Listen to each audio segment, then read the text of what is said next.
Raz, Michael, we're back. we're back. Thanks for coming home. You look fresh. I'm okay. I'm fired up. I've been listening to Sleep Token. You sleep Long story. token, man. I get fired up on the way to the podcast. I don't know if you ever heard about sleep token. Clearly, I'm missing out. I heard that 5 minutes ago for the first modern time. Right. death metal. It's definitely not your thing. I was thinking like sleeping app. No, it's not at all. My brain had gone somewhere That's why the name throws totally everybody. out. Oh, wow. Sleep Token. Favorite song right now, Caramel. Thank you, Chris. Okay. Williamson. Are these Nikki. people? Oh, sorry. I knew I was going to make a mistake. People do it all the time. Mimi, You can Nicklin. keep that in the edit. I'll Do you just know say, how- it's not going Do you know to go out. how many people call me Nikki? That's why I said I should only say Mimi and then I wouldn't do Mimi. this. So Mimi, Nicklin, Mimi. There we go. famous author, 2 books. Yeah. We already agreed I'm going to write the cover note I'm for ready. book number 3. And Is put there a my name for book signature. 3 yet? There is the There? connection prescription. Nice. Yeah. Mm, 2 I more like months. it. Yeah. I Thank like you. it. And I it's like your it too. second book that's kind of gone big. It's doing well. Yeah. Yeah. You can get it in Singapore now, which I'm super proud of. Where? On Kino? Amazon. Amazon. Oh, Amazon. Yeah. I want to say Obviously. Amazon. In Kino? Have you found it in where? Kino? No, but it is there. Got I it. haven't been. I just got I'll it. go find it and take a photo. I did this with Rob Yeah, Beer's book. photos. Just like, hi. I used to do it more. Now I'm a Yeah. bit like more shy. It's how we got him on the show. I went to Kino, found the book, took a photo, sent it to him, said, you got to come on the show. I have your book. And he said, yes. Amazing. And he came. Yeah. There we go. Good story. So you live in Malaysia. You took the shuttle bus over today, otherwise the known as sky. the airplane. Yep. You've been in Malaysia a while. How 3.5 long? years. Got it. But I've been in Asia longer. Where else? Where else? I lived here for a while. I lived Singapore? here for about 2.5 years. Oh, cool. Mm. I lived in Sri Lanka for about 2 years. Hong Kong, Dubai, South Africa, not Asia, but while I've been away. So it's been 19 years basically of traveling around this Middle East Asia region. And Wow. what landed you to stay in Malaysia?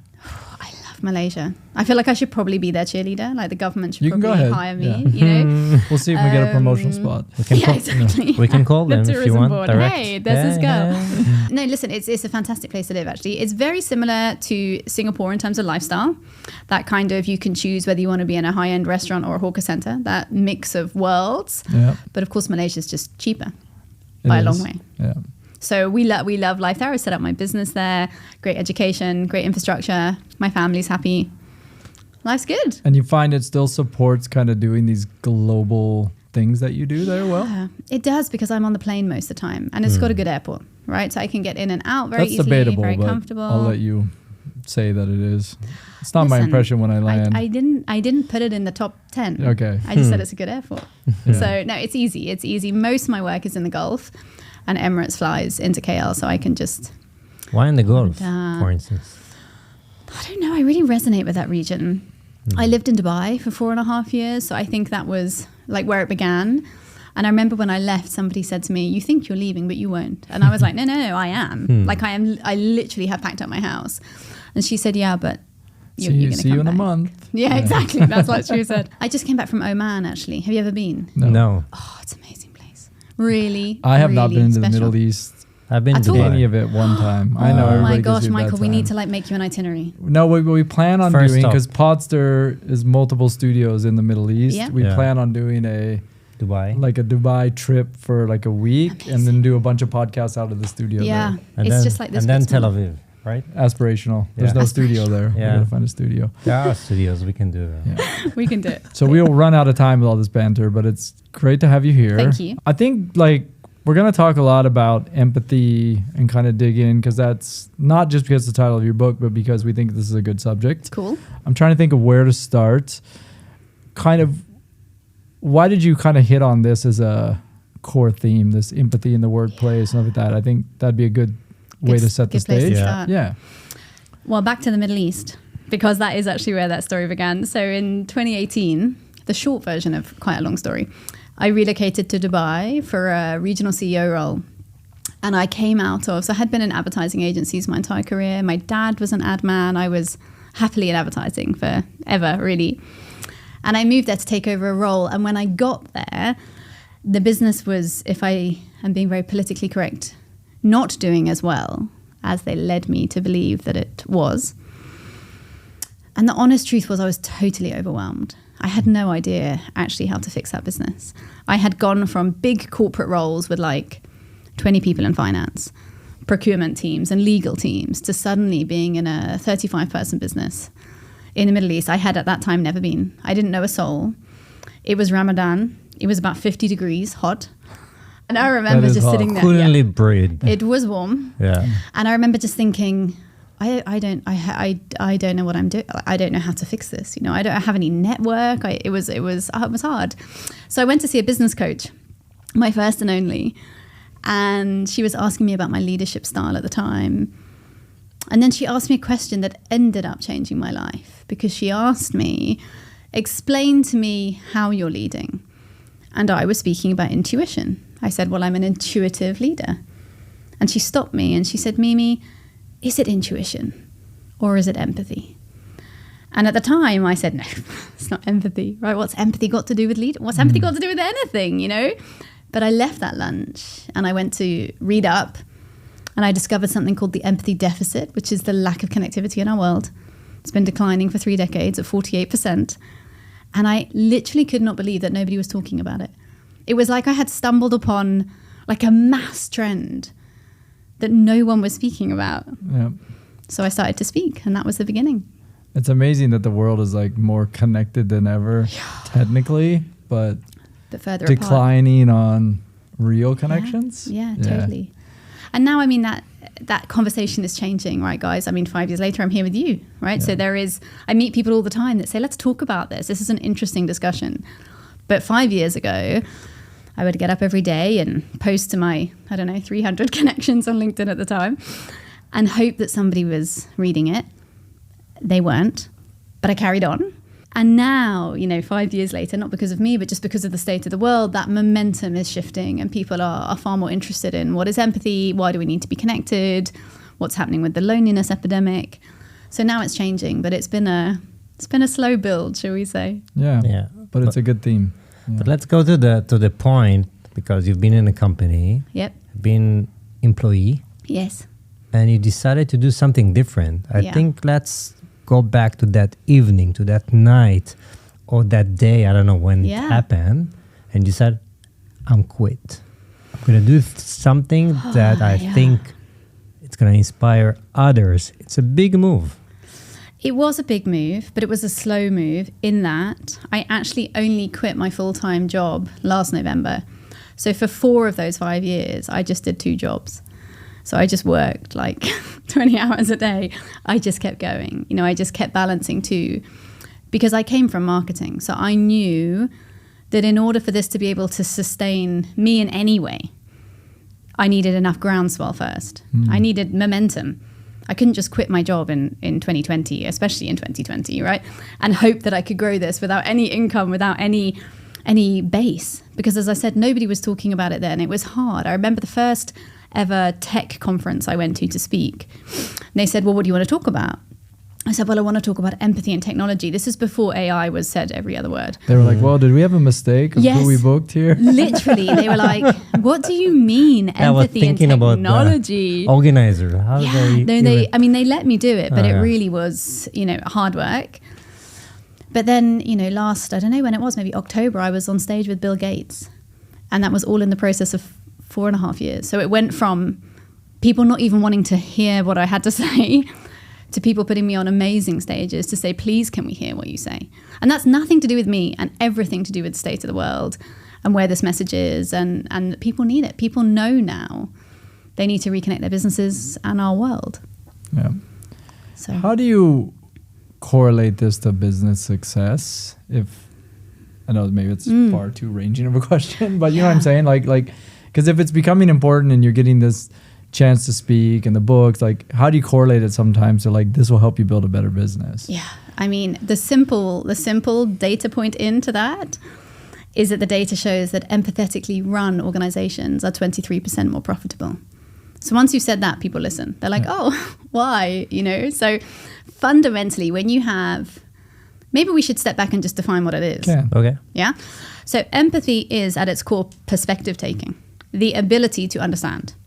It is not compassion. It is not kindness. It is not about being nice. It is not a soft skill. It's a hard skill. It's the ability to understand why somebody in your team is, doing less well after their promotion than before. Why your client of 20 years has changed their mind. understanding. It's a data set. In fact, you hear a lot about it in the FBI or in the army, for example, when people are going into war zones. So once people start to understand what this is as a skill set, which is built, by the way, into your prefrontal cortex, you're born with this in your brain. It is pro-evolutionary, but it is also pro-organizational, because once people are understood, you can help them grow. People can reach their potential. I always say to my audiences, how are you ever going to motivate someone if you don't know them? So actually, Michael, once you've uncovered what it is, the conversation to connect it to optimal business growth, to change, to innovation, 48% high levels of innovation, 17% high levels of efficiencies, lower risk, lower complexity, so many improvements. So if you get over that wall Easy. a little bit, you're actually correlating it to a lot of real business things. Because it's people, right? Yeah. And there is like whatever relationship you think about in your life, whether it's personal, with your family, romantic, in the workplace, your suppliers, whoever, your guests, right, on your show, you have to understand them. Yeah. Once you have relationships, once you have trust, everything else is easy. What are the first challenges that you encounter when you start this process? The process of educating people or the process of empathizing? Empathizing. I think the reality is that for many of us, we don't have two things. One, awareness. So a lot of my work is in this, so thank you for inviting me, but driving awareness so that hopefully someone that listens to your show goes, that's interesting, right? I never thought of empathy like that. And the other is then intentionality, being intentional about it. Empathy has two great enemies. One is high stress. The other is low time. And if we asked your audience whether they are all high stress, low time, like right, everyone says yes, right? So we need to have awareness about what this is. We need to have intention to action it. In the business world, the third step around that is measurement. So what you measure can be manifested. If you want a more empathetic organization where people listen to each other, where people value innovation, where there's high psychological safety, where people can innovate, you have to measure it. Because otherwise people just run around doing their day job, right, without thinking about it. So yeah, it's an awareness game, but it's a skill set. So like all skill sets, it needs to be trained. So that's a great question. We had that's what you do, right? Training leaders or companies and stuff like that. What's kind of a common blockage or let's say pattern you see when you're out doing it that kind of prevents this or that has maybe prevented it from happening without the training? I'm sure there's some commonalities. So many. Yeah. So I'll answer it with a story. So recently I was in Colombo in Sri Lanka. I do a lot of work in Asia. And we have an open workshop. It's open to the public. So there's a room full of people, about 60 people, none of whom know each other, different sort of stock exchange companies. And at one point, near the beginning, maybe 45 minutes in, this lady puts her hand up and I say, go ahead. And she says, Mimi, I have to tell you something. I'm like, okay, I'm all ears. Showing empathy. Yes, I was showing empathy. But she said, I'm 48 and I just realized I've never listened to anyone in my whole life, right? And of course, the whole room laughs and she laughs and I laugh. And when we finished laughing, she says, no, but I'm serious. She says, I just realized I don't listen to my kids. I don't listen to my husband. I'm definitely not listening to my team. That is the block. Every single workshop or keynote or whatever I do, somebody comes and says that and just says, wow, I've not been listening for my entire career. Yeah. Or, Mimi, it's really hard. And I was like, yeah, I know, right? Hence hard skill. So I think the biggest blocker is that we don't know that we're not listening, but actually we're hearing. We're not listening to understand. We're listening to reply. Yeah. And we're on that auto train. So I'm curious now. Go on. Okay. What triggered her to make that comment?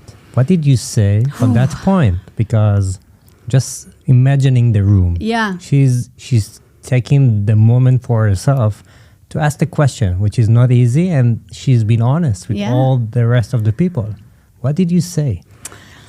Do you know what? I can't remember, Raz, the exact thing I said, but normally the part of the workshop when this happens is when I actually talk about parenting. So most of my work is in the corporate world. I'm not a parenting expert. I'm a mum, but I'm definitely not a parenting expert. But what I realized in this journey is that the more we talk about our lives beyond the corporate world, the more impact I can have on the room, particularly with men, actually, ironically. So I'm going to come back, but most of the feedback I get from men now, post my sessions, they'll message me on LinkedIn to say thank you or whatever. But most of their comments are something like, I think you've changed my relationship with my wife forever. Now, of course, it was actually like a corporate leadership workshop, right? So all that to say, normally the part of the workshop when this moment of clarity comes is when I ask people about their teenagers, because most people in the room have teenagers, that kind of age. And I say to them, you know, at 12, kids, look at you two, right? At 12. I have one, so there we go, here we go, listening. right? At, 12 or 13 years old, they shift and we start to say they're just never listening. Yeah. They just don't listen anymore. Yeah. And then what I ask these audiences is, did you listen to them for the last 12 years? Who did they learn not to listen from? Who, Tables are turned. Right? So how often, yeah, there you go, right? So how often, we get in the car after school, especially when they're a little bit smaller, and they're like, and mummy, and then I went to the playground and I dropped my cookie and all this, big for them, irrelevant. You're driving and you're thinking, did I send that email? Yeah. Must manage an alert, make sure I get to the podcast on time. Did you get your homework done? You're hearing, but you're not listening. Yeah. And then they turn 12 and suddenly we're like, well, why don't you listen? So normally, Raz, that's where it is. It's when I say, just think about that. How has that affected your relationships? And then people are like, oh my gosh, you're right. I don't think I've ever listened to them. And I think people feel a bit sad. I think that's the feeling. Because you can't get that. I think there's a feeling of loss. Yes. No, I've said this before on the show, but I think it's so fundamental. I did a ICF coaching thing, and then it was like the whole course. I loved it. I learned a lot. Then it was like, hey, you got to go do your 100 hours of ICF. And I've been very transparent about 17 hours in. I was like, I hated it because I realized I didn't want to be a coach. But I'm glad I went through the process, right? But one of the things that came away from the course and kind of even led to me thinking about the podcast was the superpower for all of these things is listening. Absolutely. And the moment, I think it was on like day 2 where it hit me like a brick, same thing, like, I don't think I do this well. Yeah. So I'm not qualified to be a coach because I need to go figure this out. And everybody says you take these coaching courses and your first client is yourself, right? Yeah. Which is very, very true, right? Now, some people maybe move right through it. I just kind of like stopped and I said, I got to get better at this. And it's everything. It's the wife, it's the 6-year-old. And I think from that day on, I was like, because I have a 6-year-old girl, and she does that where it's like, I've heard about the cookie and the drawing and the teacher, and old me was, did you get your homework done? Yeah. Now I just let her go. And I keep kind of doing the leading, oh, really? What about that drawing? Yeah. And 45 minutes, she'll go. Now, I'm pretty sure for her, it's the best 45 minutes for sure. of her day, maybe. Yeah. For me, I just have to pretend I am active listening. But then I realize, oh, my God, you can do that with your coworker. You can do that with... And then suddenly everybody opens up. And then you realize that opening up is when you get to go grab the information you need to level them up, right? And then I just realized, wow, if you could just nail that, life changes. You can do so many things with it, right? Yeah. And especially with children, I mean, our daughter's similar age, right? When you show them that you're listening to the cookie story in the playground, well, when they're 14 or 17 and they need to talk to you about something more serious than cookies in the playground, they trust you to listen because you have been listening. So I think it is a skill set and it's also an expectation. And one of the things I think is really important in that parenting child role is that we also teach them that, right? If you must, Michael, listen to her, she must listen to you. Doesn't matter if she's 6 or 16 or 26. Yeah. And I think that's really important. I can say to my daughter, are you listening to me? And she kind of, oh, no, mommy, now I'm listening. Right? So, because then they can learn to, then it's, we don't have to get to, I don't know how old you were when you did your coaching qualification, but we don't have to get to adult's to realize. Just last year. Right, so there we go, right? Oh my gosh, I haven't been listening for 10 years or 20 years, right? Yeah. So, no, you realize you can always get better at everything anyway, right? There's always that chance to get better, but I think it kind of hits you like a brick wall that you're like, wow, I'm probably not as good as that as I keep thinking to myself I am. Yeah. And I think you can relate it to family and corporate and wife and Should I tell you something amazing that happened the other day? Sure. Yeah. I didn't know I was going to say this, but something you said made me think of it. A week or so ago, I did a workshop in the USA online with what the state of California calls previously incarcerated people. I say that because they explained to me that all over the USA, there are different terms for people that have spent time in prison. And we did a 3-hour session on empathy in life, the role of empathy. And towards the end, this lady, and I know she had been in prison a very long time, so her crimes were big, were not small crimes. And she said to me, Mimi, you know, I think if someone had taught us empathy when we were children, we would never have hurt the people we hurt. That's rough. I nearly fell off my chair. It's rough. It's rough, but it's also amazing. Yeah. Right? When we talk about the power of listening, and you had that moment in ICF when you realized, wow, if I listen, things change. I don't think even for me, 5 years into this work, until that comment, which will literally never leave me now, it's impactful. had I realized, wow. Yeah. Right? Number one, how big the gaps are. Because these guys were telling me in this call, we didn't even know the word. We'd never even heard the word, let alone understood the concept. Yeah. There was no understanding of listening to people, understanding each other. There's just so many gaps in our world where we're not teaching these skills. Yeah. So I think it's like a superpower, basically. Yeah. You No, think- that's what I love about it. Do you think there is a boundaries for be a listener? Like, can you be too much listening or? People always ask me that. Yeah. No, I don't think there's such a thing as too much empathy or too much listening. But I think that there is an importance around accountability, especially in the workplace. You can't listen forever. You can, Gotta get some right? work But sometimes done. we have to do some work, right? And your question is such a common question, I think, because I'm a in common most guy. teams, no, I didn't mean it like that. I just That's mean okay. lots of people I want ask to it. be very normal. Because I think in every team, there seems to be someone who likes to share a lot, which means that every leader has a question similar to that to say, but Mimi, There's that one guy. do I who have keeps to listen the whole time, to be a good leader? So there is, of course, there's a balance, and there's a way that we can communicate that and just explain to people.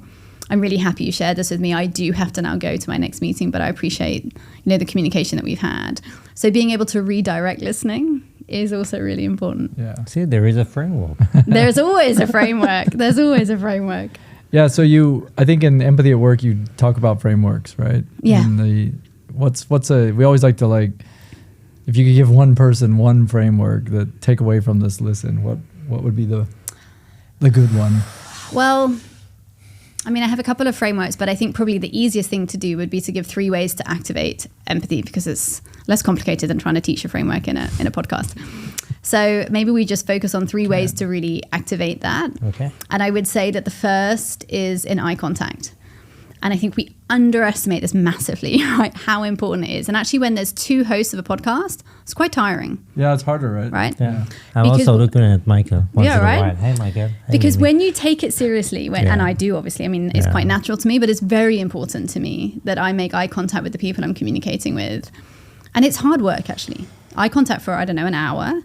It's a conscious decision. And when there's 2, you're really looking. I try to do this, by the way, with audiences of 5,000 people. Of course, you can't succeed. Like when you're on the stage. Yeah. Or Yeah. something. But I try. And the feedback that you get from that, people say things to me like, how did we feel like you knew us? That's how. I don't tell them it's because I looked you in the eye, but that is how.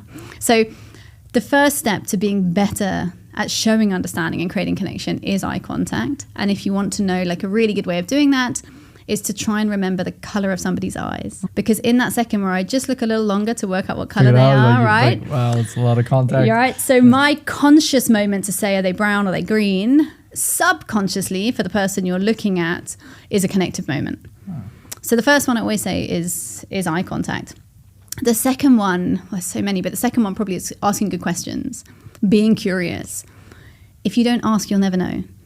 Right? So whether you're trying to build a more inclusive team, a more productive team, a more harmonious home, if you don't ask questions, how are you ever going to know what the blockers are or why the challenges are as they are? Again, it's that idea of listening to understand versus listening to reply. So open-ended questions like, can you tell me more about that? Or how did you get to that conclusion? Even if it's with your kid, right? Why is it you think that we should do that, right? So that you can understand more. And then the third, I would say, is body language. Because when you have open body language, when people know that you're willing to listen, there's a couple of signals for that. For example, one of them is the gap between your ear and your shoulder. So when you have this, you both have it, when you have this space, just shows I'm relaxed, I'm open. If you're like this, it changes how people perceive you. Another one is hands. So if you show the palm of your hands, you'll see if you watch our recording back, I've done it a few times. Subconsciously for all humans, to see palms is very reassuring. Having open shoulders, maybe leaning slightly forward. And the fourth, I said I'd do 3, but the fourth is really important, is smiling, right? Smiling is so underrated. But if you go through life smiling, well, it's just happier for a start, but you create many more connections with people. Do you find, I always ask this one when it comes to these things that are physical. Yeah. What has happened to the world post-COVID? Yeah. That's set us off with a lot of what you just talked about works the best face-to-face or in a room or on a stage. I'm sure it doesn't work the same on Zoom. Maybe parts of it do. Yeah. But I'm wondering how much of the world has gone off track, let's say on the empathy meter, because we've moved to so much less face-to-face interactions. Look, I don't think the platform changes it. I mean, of course, the way you use that platform is different. But whether I'm having coffee in person with someone or whether I'm meeting them on Zoom, I get the same feedback, which is, I never tell anybody that. Or I want to talk to you more. Or all of this openness, you can do it whether it's on a screen or in person. I think where there might be a challenge is in the teenagers who were locked inside for 3 years at that like pinnacle, like 14 to 18 kind of age, because they got out of practice. Right? The kids will catch it up, the little ones, and we had it already, so we just maybe got a bit out of practice and got back in.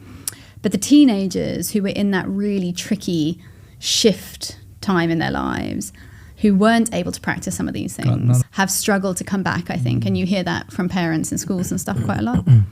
But I don't think it has had a lasting impact, in my experience. I think as humans, I mean, this is evolutionary. We've got like millennia behind us. So actually we knew it all. But what about the workplace? Like, in what way? In the way that like we've started to become, I think there's even a reverb to it now where you see all these people demanding return to office, which I personally think is kind of a good thing. But the remote work culture is a bunch of people, even through their formative work years, became like Zoom people versus sit in an office. You know, like I comment on social media more as a tongue-in-cheek thing when I see the like whatever generation that's coming in to start work. We call them like the 20-year-olds or something. And I'm always joking like, yeah, the best way to get ahead is to wear the giant headphones sitting at your desk and never talk to anybody. Yeah. Like, wow, you're on the fast track to something. I don't know what it is. I say it more jokingly because I'm like, hey guys, the whole purpose of interning or working in an office is to interact. Like that's the thing you want to learn, right? Like you're not going to get better at the spreadsheet in your 20s or better at coding. You're going to get better at engaging, right? Yeah. And that's actually a key to probably career growth. So I always kind of joke that like, and I suspect that they became that way because for the last previous iteration, they were on Zoom and that's all they knew, right? Potentially, and it's comfortable. Right, it's comfortable to be at home and not to sit in traffic and not to have to, you know, I don't know, put your shoes on and all of these things, right, that we have to do to go out into the world. Yeah. And, you know, to your point, I had a conversation literally last week. I have a young girl in my team. I think she's 24. She might be 25. And she has been working with me for a couple of years, but she's actually an engineering student. So she eventually has to leave me and go and be an engineer.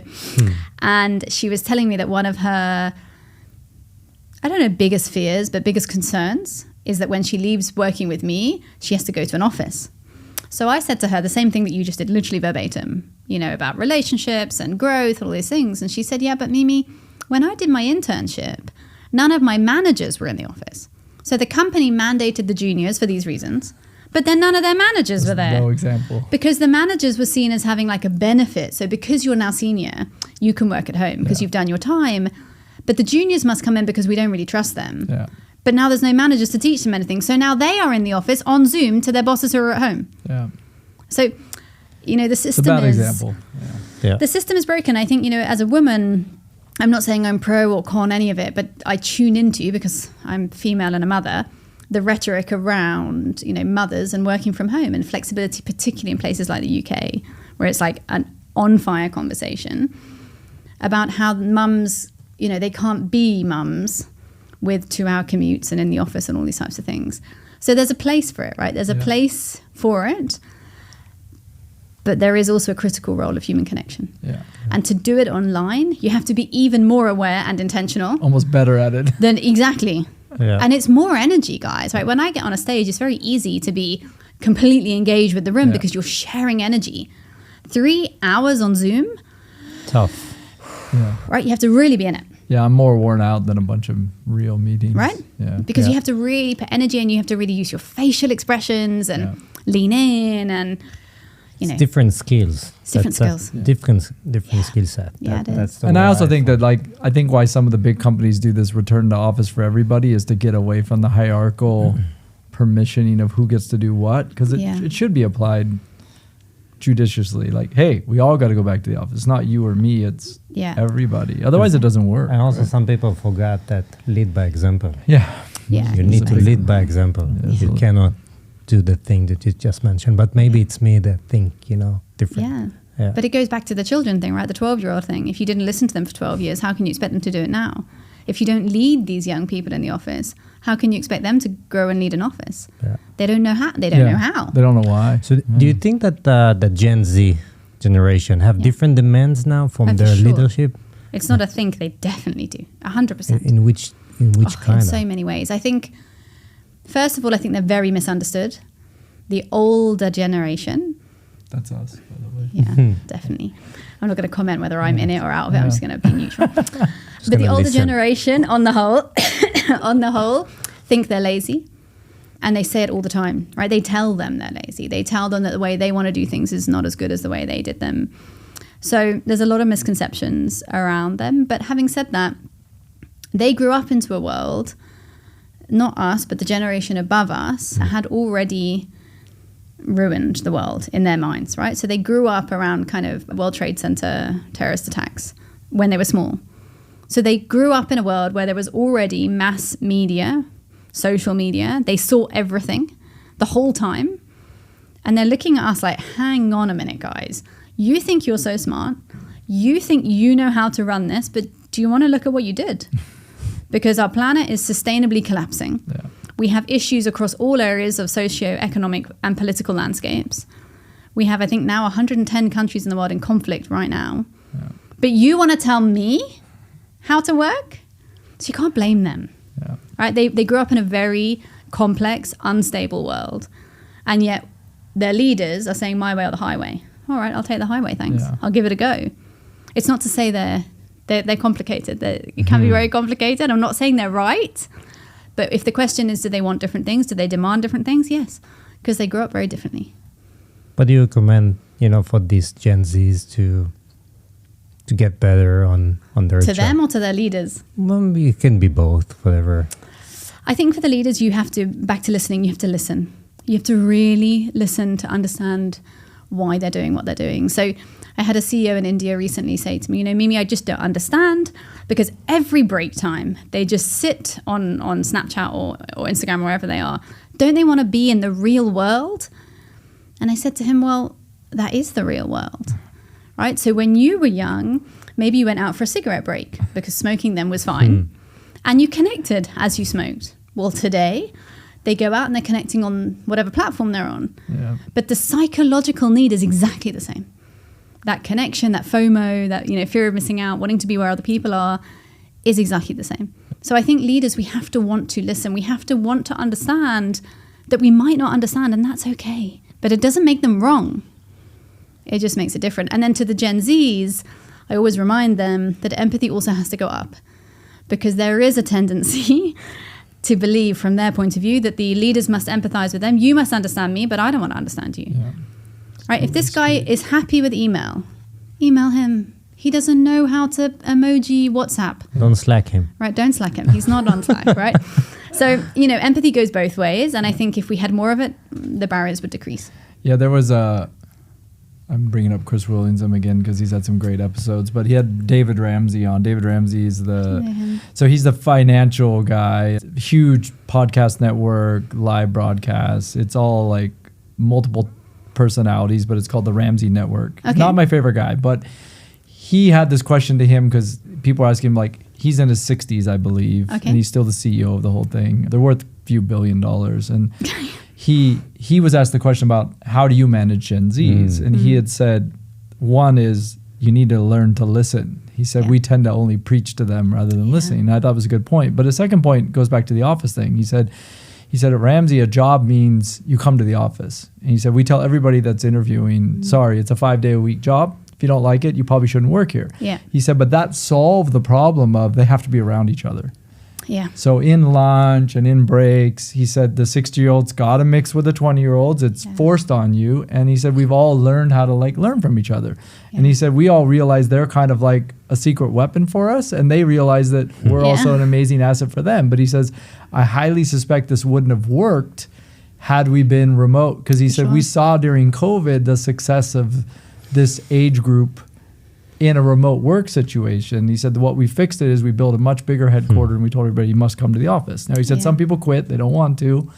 Which is fine, by the way. Yeah, but he said that because forced, not everyone belongs. yeah, he said, but that forced this, we must learn how to work together because offices are going to have multiple generations in them. And I kind of like that strategy, right? I really like that. And I think, I was working with a business in Malaysia recently. They're also here, very, very big business. And they wanted to do multi-generational training. So to overcome the same gaps that this gentleman, Chris, was talking about. And they had a name for this older generation. If I'm correct, it was the old penguins. And it was a very, very lovely term of endearment. It was really loved in-house, right, this term. It was not rude or disrespectful. The older people in the business were happy. Everybody was happy. It was a very cute thing in their business. But I said to them, I understand, and I don't want to judge your terminology, but for as long as you label them something completely separate to the rest of the organization, what Chris was talking about, this intergenerational connection, will not be there. Because you are literally labeling their disconnection. You're segregating. You're segregating, right? So when we talk about inclusion, and often that tends to be around gender and things like that, but actually in the generations it's even more important. Because, this is a bit dark, but one of the fastest growing suicide groups is men in their 50s that get pushed out the workplace. Because they have built their art, art as in art of business, for 30 years. Suddenly they're pushed out and nobody wants, nobody wants me? Identity. That's my identity, but it's also my skill, it's my passion, it's my values. Yeah. And now you all think that because I turned 60, I suddenly can't be a banker or a lawyer or whatever they were. So it's really important that we find ways to integrate, to find that understanding between us.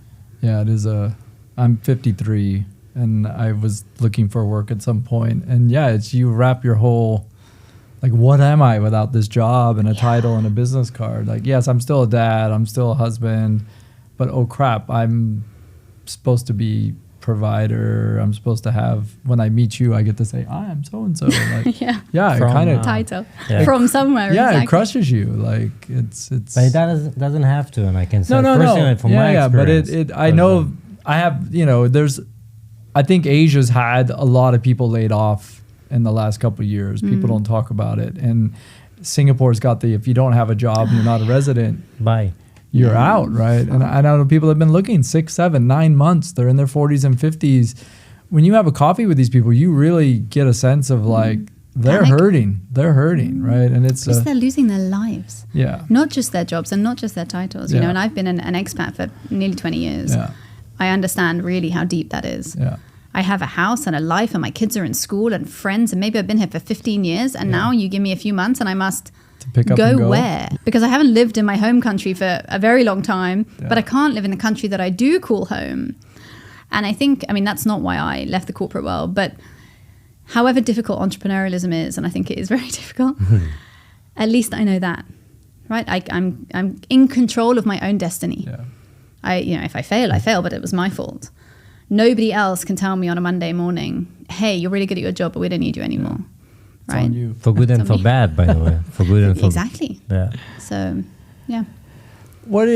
So we're called the Generalists. Yes, you can see from your beautiful branding. Thank you. What do you think of this from your own kind of journey, the notion of generalist versus specialist, and how do you kind of apply that to where you've landed? That's a good question. Look, I came, as I said, from advertising, where I think we're all generalists, right? Actually, you'll find advertising people all over the place in different roles. In fact, I was at a dinner in Oman 2 weeks ago, and I met a man who was in defense technology for the British government. And he had to be quite private about what he did, but he was chatting at this dinner. I was opposite, just like this. And I was His name listening was to him. James. No. Okay. And I was thinking, I think this man used to work in advertising. But it would be weird, right? Because he's in like defense technology. He's so specialist right? now, right? Yeah. Anyway, eventually the table moved and I got to chat, and it was later in the evening. And I said to him, you know, what did you do before this? And he said, oh, I worked in communications. And then I'm thinking, he definitely came from advertising. He just doesn't want to say it, right? Because he doesn't want to go from there to here. Yeah. Anyway, so we had a joke and he said, yeah, I did. I came from advertising. So, you know, in advertising, I think the industries I came from, we are all generalists. We have a specialism in marketing, communication, but you have to learn a very wide array of relationships and different sort of technical skill sets, from data to media to just working with people to servicing clients. So probably because of where I came from, I believe in generalism. But of course, if you have a very specific skill, you want to be a vet or a doctor or a cybersecurity expert, I see the value of that. But I think in social skills, we need more generalism. You know, there are so many gaps. You know, this morning when I was walking through the airport, I walked past Costa Coffee. There was probably about 18 or 20 people in there. All of them were on their phones. Entirely, the entire coffee shop. Nobody was looking up at all. Not one person. Granted, it was like 5 a.m, but nobody was talking. And you have to think, where did we lose these generalist abilities just to connect as human beings? So I don't know if that's a very clear answer, but I think there's space for both. But I think generalism is what the world needs. We have many gaps to fill. In your drive to kind of share with the world to become more empathy, a lot of it is back to communication and listening. Yeah, and then when you just described this coffee shop thing, it's almost like anti...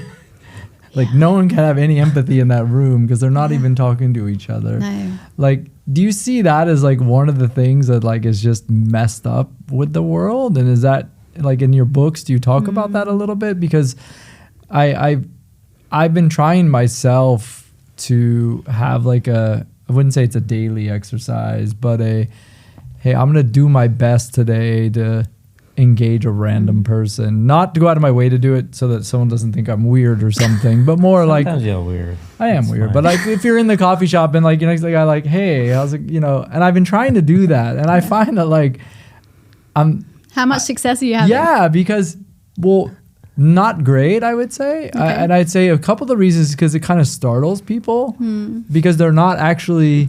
They're on the other side of, well, no one's engaging them, so they're not expecting anybody to. Of course, like the person across the counter, that'll work because they kind of think they're supposed to do that. But it's been more of like more randomness where, again, like I said, I'm not trying to go out of my way something weird, but it could be, you know, and it's like a practice I'm trying to do because I'm like, hey, as a human, I find it's kind of interesting to meet somebody, you know, not in a random way of like, can I have your number? It's just more of like, oh, hey, how's it going? Or I saw you were reading, you know, and a few people have been like, oh yeah. And then suddenly it's 10 minutes of randomness, but you kind of come away with it going like, that was a little bit interesting. Like, but I think a lot of it's actually quite energetic, which sounds a bit like hippie, but when your energy is open, like if we were sitting in a coffee shop now, like a co-worker, and we all had our laptops, right? If I sit here just generally happy, right, my energy's open. When you look up, you're going to smile. I'm going to smile. Yeah. And when I say, can you pass me the sugar? You're like, sure. Do you work in advertising? Yeah. Do you mean the energy is open? I think so often we go about our life with closed energy. We're probably on our phones. Even when we're walking, right? We're walking to the bus on our phone or the train or wherever, right? Your energy is closed off from the world. You have to break people's energy sphere in order to get that moment. So that's why sometimes if that happens, they feel they're not ready for it, you know. But I would say more often than not, because I fly so much, so I'm constantly on planes and in lounges next to strangers, everybody talks to me.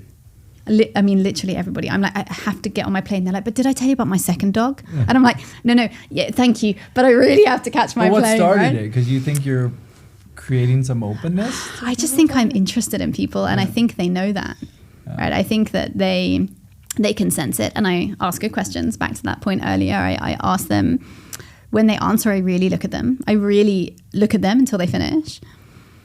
And I think for many people, nobody is doing that. Yeah. Like no one is listening to them. So that of course becomes, this word is perhaps not the right word, but I'm going to say it anyway, quite intoxicating in that somebody's interested in you.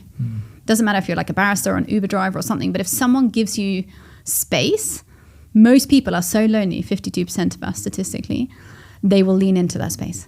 Yeah. Whether you're at work or in the coffee shop or on the train or wherever. Obviously it doesn't always work. Yeah.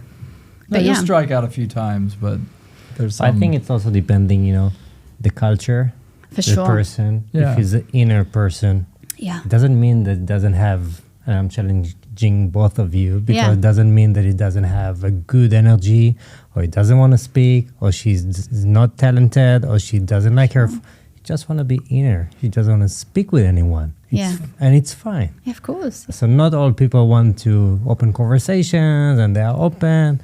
For you, it's natural to do that, and you For like me, it. Yeah, but I also, if I sense, so I fly a lot, and often nearly always I feel like I sit next to a man, and very, very quickly on the plane, very quickly I know whether that person's going to talk to me or not. And sometimes they'll talk to me, for the whole flight more or less, and sometimes they never talk to me. What's interesting, I flew back the other day from Saudi. This gentleman next to me, he didn't want to talk. I'm more than happy not to talk, right? I've been on business for 3 days. So I don't talk, I smile at him. I always say good morning or good evening.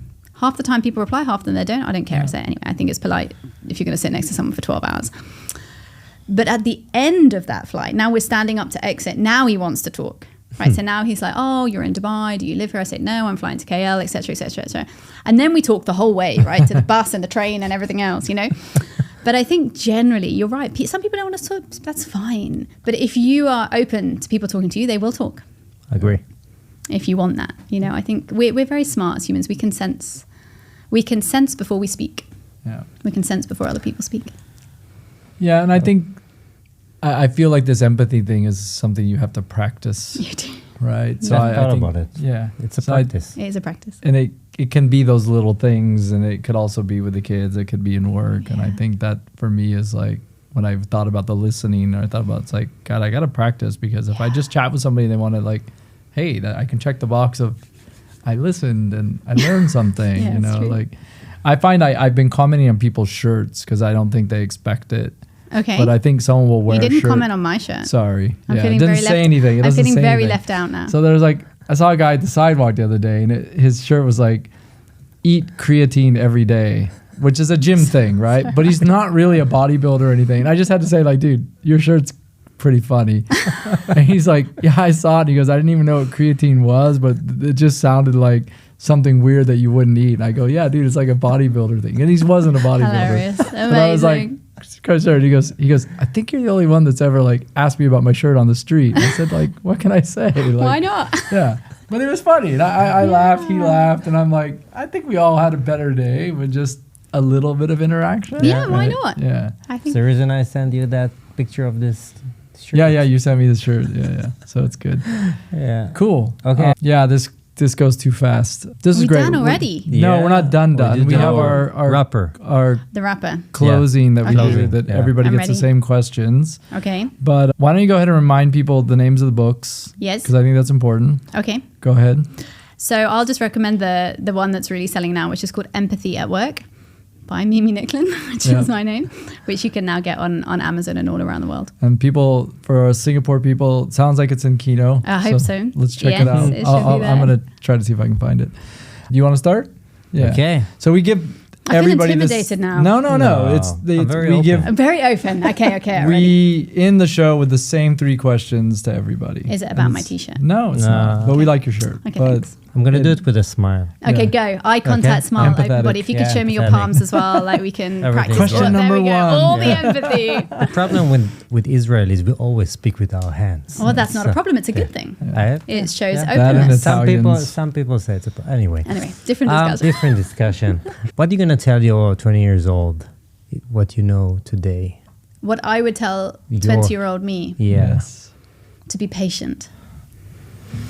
That was easy, actually, because I think the world is so fast, and we all want everything now, literally like now, tomorrow, and it's just not realistic. I mean, you can probably have it if you have enough money. You can have everything now, Yeah. but I think one of the things I've learned most on this journey is just how important patience and consistency, but patience is.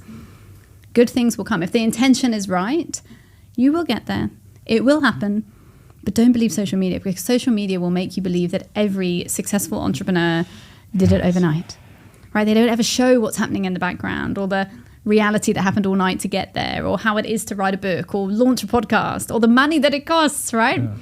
So I think my 20-year-old message would be to really understand the value of patience. Just be patient. It's coming. Have you had to deal with that even now for yourself? Like in I tell myself the book journey and the business journey? Yeah. I mean, even now I have to remind myself all the time. I say to myself, 10-year journey, not 10 minutes. Especially when something goes wrong, but maybe I reach out to you to be on your podcast and you say, no, we're not interested in you. Obviously in that minute you're like, oh, they didn't like me. Maybe maybe they didn't think I'm interesting. And of course it's very easy to get caught in that moment of the day. But other things are coming, right? I always believe that what's meant for you will come for you. Just be patient. Takes time. And sometimes you can get 10 times no, and the yes that you're going to get is going to worth, the entire, thing that you want to have.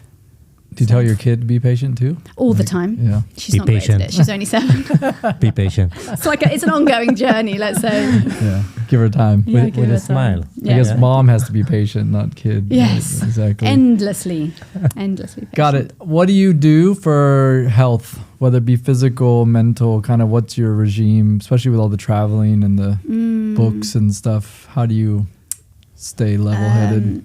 Well, I do I'm vegetarian. I'm also gluten-free, so I'm very conscious of what I eat and what I put in my body because I travel. We didn't offer her a beer. Yeah, very good. But so I'm very conscious of what I eat, and I think it's harder when you travel for business. Even this morning, by the time I got here, I'm starving hungry.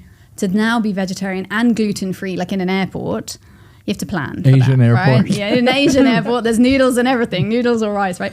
Not that rice has gluten, but yes, I'm very conscious of what I eat. I'm very conscious of how much I sleep. I don't always win, but I'm conscious of it. I try to make sure that I sleep properly, and I just try to move. I think in my work it's very hard for me personally to keep up any level of fitness, anything. I start and I stop and I start and I stop and I start and I stop. And I used to feel really guilty about that. But then I came to the conclusion that progress is better than perfection. If you aim for perfection, you'll fail. You'll just be endlessly disappointed, right? So I just try to move, whether that's going to the gym or going for a swim or walking the dogs. I walk my dogs a lot. It's like my peace moment. But just making sure I move. So I'm very conscious of it. And I think me and my partner, we plan a lot for where we hope our future health will come from. In terms of, if there's supplements we're taking or the type of house we want to buy or the type of lives we want to lead.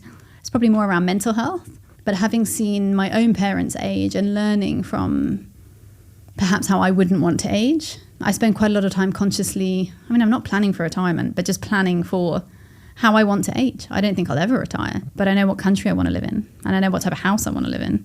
I know I don't want to end up in Europe in an apartment.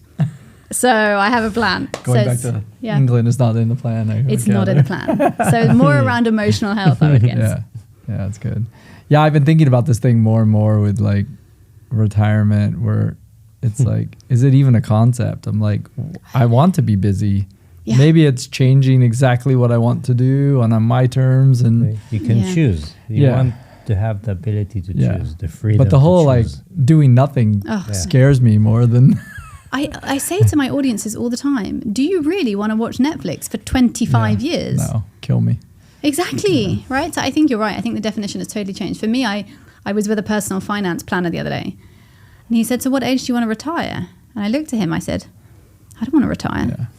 And why would I ever retire? Yeah. I love what I do. I can still do it at 90. I'll do it, No, I was listening. I don't know if you're into Warren Buffett and Berkshire Hathaway, because he announced his retirement. I've listened. Yes, I saw that. Yeah, on CNBC podcast, they have all 3 hours of it, which I've listened to almost all of it. He had lots of amazing nuggets, actually. It was amazing, because I have always listened to it. And he finally threw it. He just said, hey, I'm hanging up my spurs. And, and he talked about, like, because he's 94. And he's like. Is he 90? He's 94. I listened to it. I didn't know he was. Yeah. Sure, that's amazing. And he had said that, like, And he's funny because him and Charlie used to say, we eat whatever we want, we do what we want. They don't exercise, we're fine, we eat hot dogs. You know, he's at McDonald's every day. But what he said is he's pretty sure that if he wasn't busy and felt compelled to keep being in his game, he sure felt like I would have died or aged out much earlier. Yeah.